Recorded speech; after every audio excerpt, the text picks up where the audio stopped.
Hey, it's day 9. What's behind door number 9? Oh, okay, so take a look.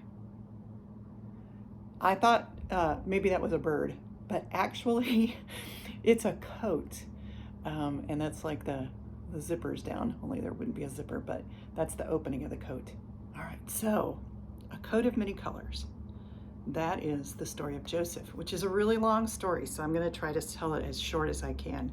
Joseph was Jacob's son, one of 12 sons, and so Joseph was Jacob's favorite, and because he was Jacob's favorite and was maybe not the best brother in the world, his brothers got jealous of him, and they did something really mean. They actually gave him away to some men who were traveling through near their home. And so Joseph ended up far, far away in Egypt. And while he was in Egypt, he grew up and he had dreams where he was able to help the king to avoid disaster. There was a drought coming, which meant that there was going to be a drought coming, which meant that there wouldn't be enough rain for crops. And so Joseph said, look, we've got to put away while we have more than enough. We have to save some, and that way when we don't have enough crops coming in, we can still feed our people.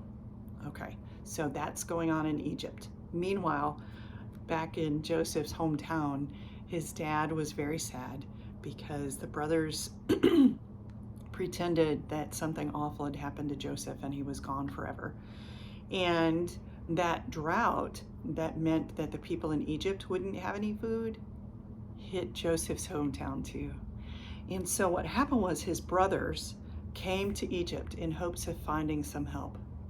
They had no idea that this person that they met was their brother because he looked so different. He'd grown up since then.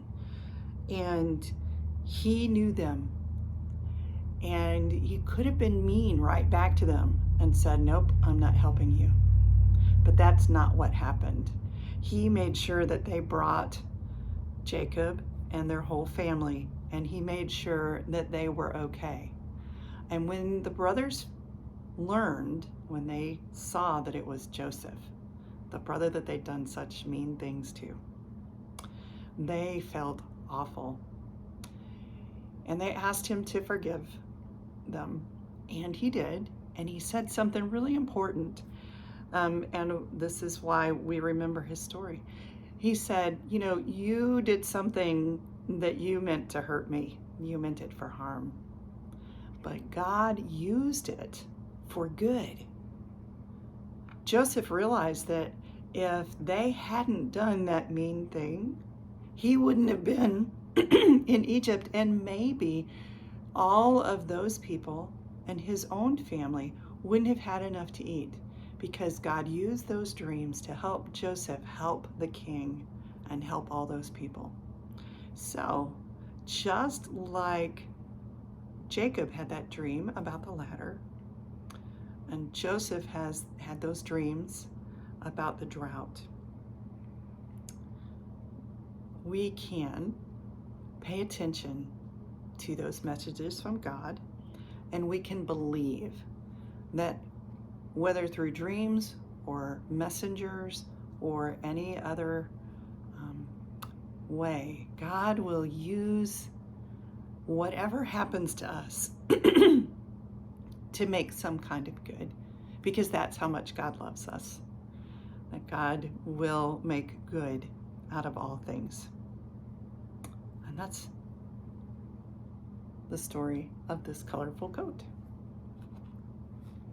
Let's see, let's put that one here. Okay, we'll see you next time.